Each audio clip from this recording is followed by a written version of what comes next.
Yet another selector type are contextual selectors. These consist of two or more simple selectors separated by white space. I have several examples of contextual selectors in this file here, contextual_selector.htm. Go into the head section and you'll notice that there is a TD tag separated from an H3 tag by a white space. I'm setting that property color equal to blue. The contextual selector is constructed to show that the rule will only have an effect when the last selector, in this case the H3, is a direct descendant, be it a child, grandchild, or great-grandchild, or so on, of the first selector, in this case TD.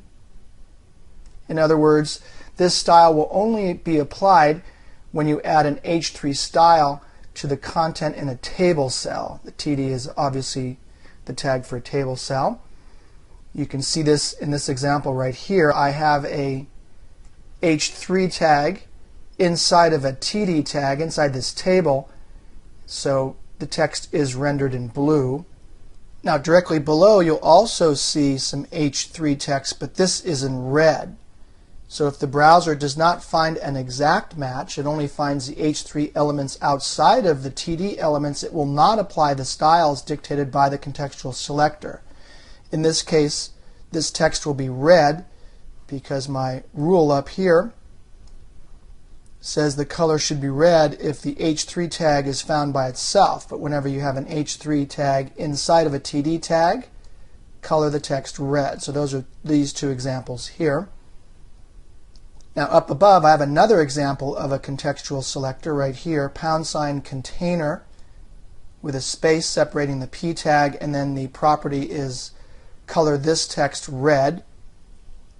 So this contextual selector involves an ID selector named container defining a division of the page, and this one is acting as a parent to the paragraph tag right here. So the parent is the ID selector, the child is the paragraph tag. So in other words, whenever you encounter, browser, a paragraph tag inside of this container division, color the text red.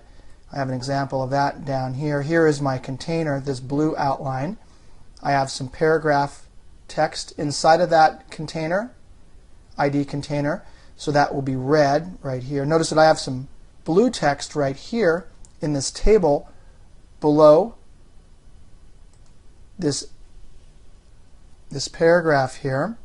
And the reason that this text is blue and not red is, again, the contextual selector only defines paragraph tags that are children to the parent tag, the container tag. Now this one is actually inside of this container, but I've also got another style up here that's defining content in the container to be blue.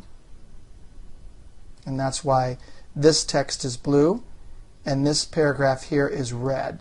So there you have two examples of contextual selectors. I use these contextual selectors a lot. They allow you to really refine your styling, allow you to define a specific style for certain elements of a page and not other elements. Gives you a lot of freedom and control over the styling of your documents. So there you have examples of two contextual selectors.